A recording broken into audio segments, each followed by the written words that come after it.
Bismillahirrahmanirrahim. Assalamualaikum warahmatullahi wabarakatuh. Jumpa lagi di channel YouTube Rivanesta. Masih di sudut edukasi, belajar mudah dan menyenangkan.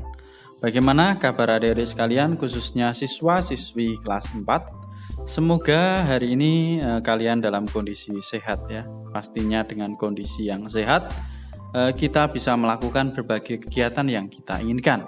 Dan dengan kondisi yang sehat pula kita bisa belajar bersama untuk membahas soal-soal dari buku matematika untuk SD atau MI kelas 4 ya, kurikulum 2013 yang disempurnakan, terbitan dari GAP atau Gelora Aksara Pratama ya. Dan sebenarnya buku ini sama dengan buku ISPS matematika kelas 4 ya, cuman di bagian akhir ya, akhir bab itu ada soal yang berbeda bentuknya ya, sehingga di sini saya bahas khusus untuk bagian akhir bab ya, yaitu di latihan ulangan pelajaran ya.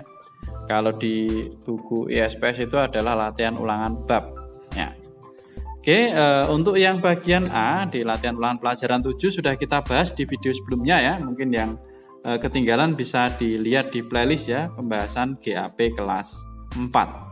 Yang bagian A ada 15 soal sudah kita bahas di video sebelumnya, dan kali ini kita akan membahas yang bagian B ya. Bagian B ini di halaman 119.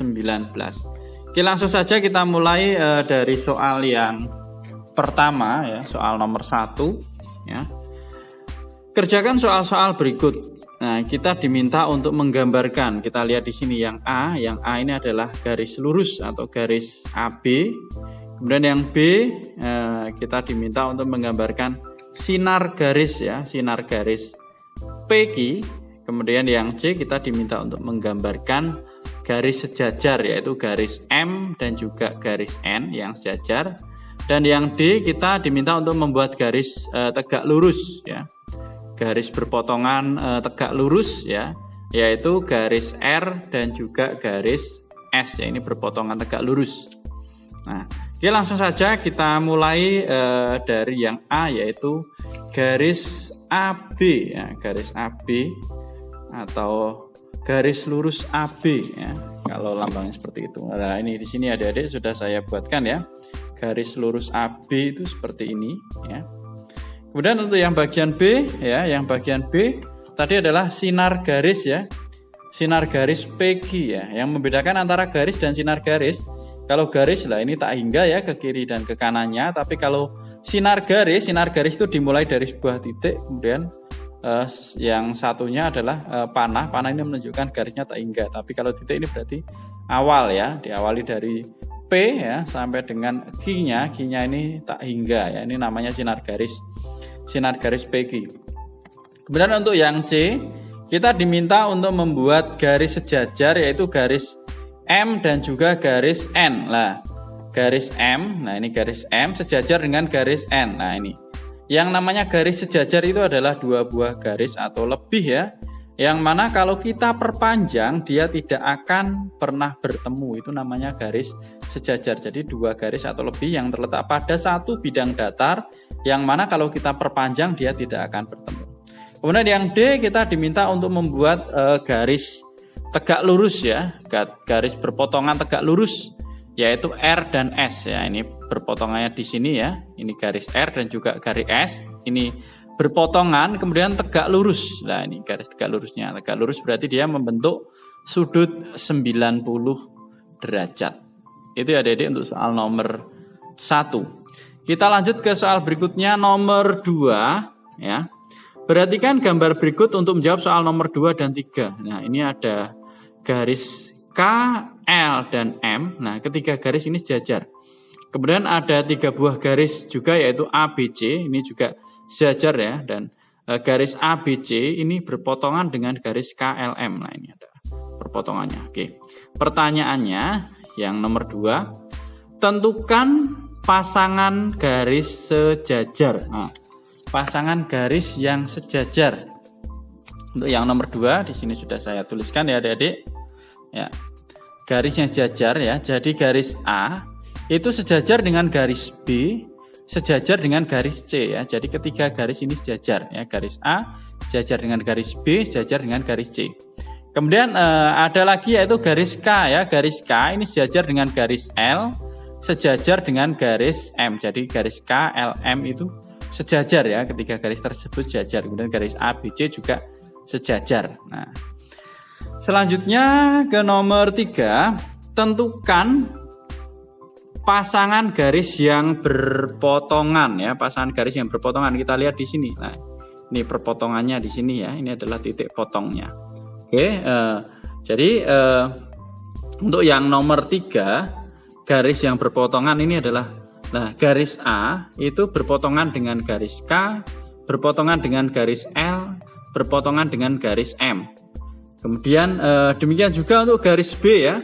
Garis B ini juga berpotongan dengan garis K, garis L, garis M. Kemudian garis C juga sama, berpotongan dengan garis K, garis L, dan juga garis M. Nah, ini ya adik-adik sekalian, saya tuliskan seperti ini ya. Jadi garis A itu berpotongan dengan garis K, garis L, garis M. Garis B itu berpotongan juga dengan garis K, garis L, dan garis M. Dan garis C itu berpotongan juga dengan garis K, garis L, garis M. Seperti itu ya adik-adik, mungkin kalau mau dituliskan ya penjelasannya. Kita lanjut ke soal berikutnya, yaitu nomor 4 dan juga 5. Di sini juga ada sebuah gambar garis ya. Nah, perhatikan gambar berikut untuk menjawab soal nomor 4 dan 5. Di sini ada 2 buah garis sejajar ya, ini garis sejajar dipotong oleh sebuah garis sehingga nanti akan terbentuk 8 buah sudut ya, yaitu sudut PQRS, TUVW. Nah, di sini nanti kita akan tahu yang disebut sudut bertolak belakang dan juga sudut yang sehadap ya. Sudut bertolak belakang dan sudut sehadap. Oke.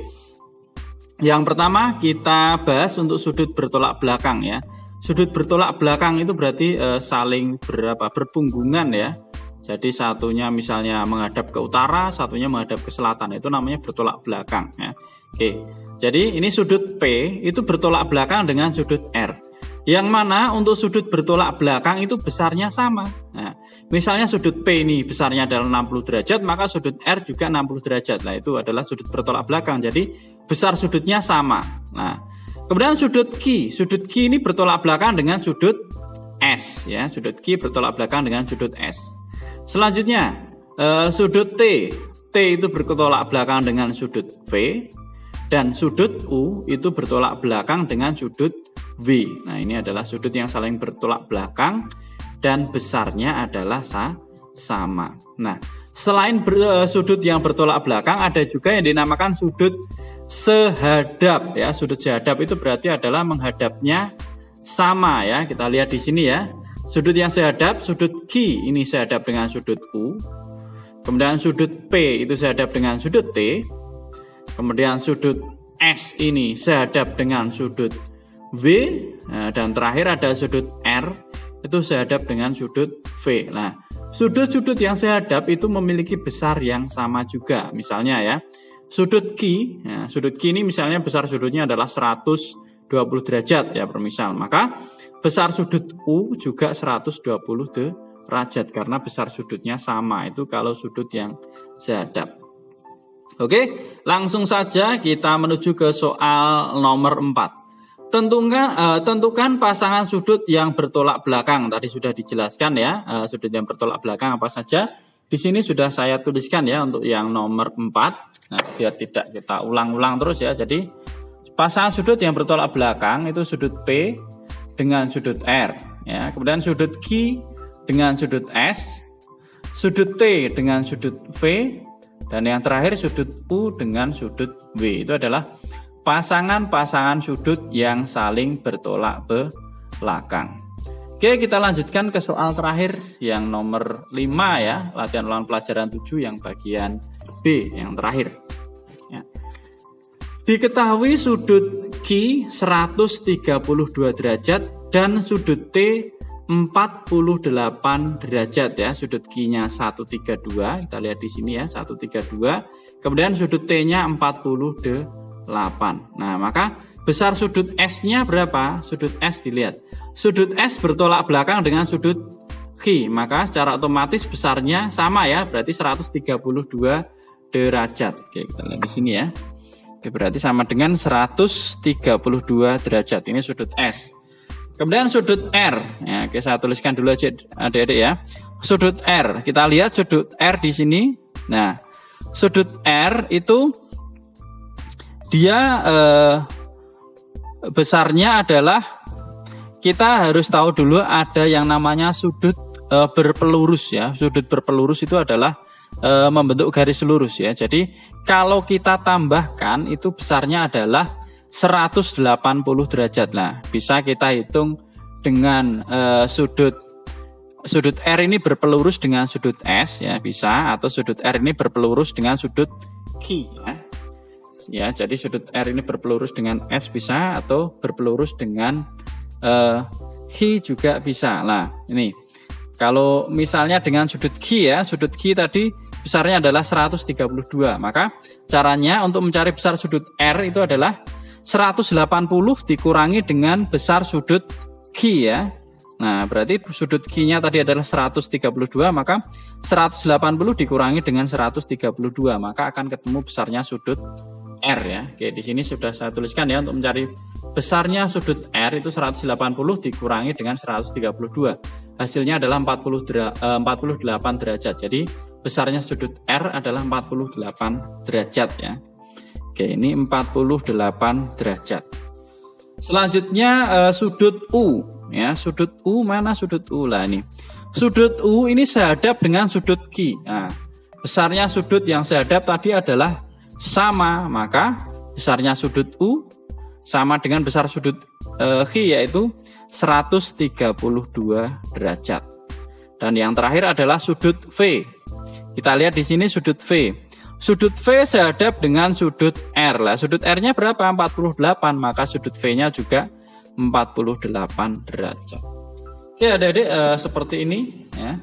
Jadi besarnya sudut S itu 132, sudut R 48, sudut U 132, sudut V 48 ya. Caranya tadi ya, seperti yang sudah dijelaskan. Intinya kita harus tahu yang namanya sudut bertolak belakang, sudut sehadap sama sudut berpelurus ya. Sudut berpelurus tadi adalah dua sudut kalau ditambahkan membentuk garis lurus, berarti totalnya 180 derajat. Itu ya adik-adik untuk pembahasan latihan pelajaran 7, berarti sudah kita bahas semua untuk bagian A dan bagian B. Oke, terima kasih sudah meluangkan waktu untuk belajar bersama. Mohon maaf apabila ada kekurangan, silahkan pertanyaan atau saran bisa dituliskan di kolom komentar untuk kita diskusikan bersama-sama ya. Jangan lupa untuk selalu berdoa agar diberikan kemudahan dan kelancaran di setiap kegiatan yang kita lakukan. Dan yang masih ketinggalan pembahasan video sebelumnya bisa dilihat di playlist ya, pembahasan matematika GAP atau GAP matematika kelas 4. Mungkin cukup sekian ya pembahasan kali ini, dan untuk pembahasan berikutnya tetap nantikan di channel YouTube Rifanista. Saya akhiri, assalamualaikum warahmatullahi wabarakatuh.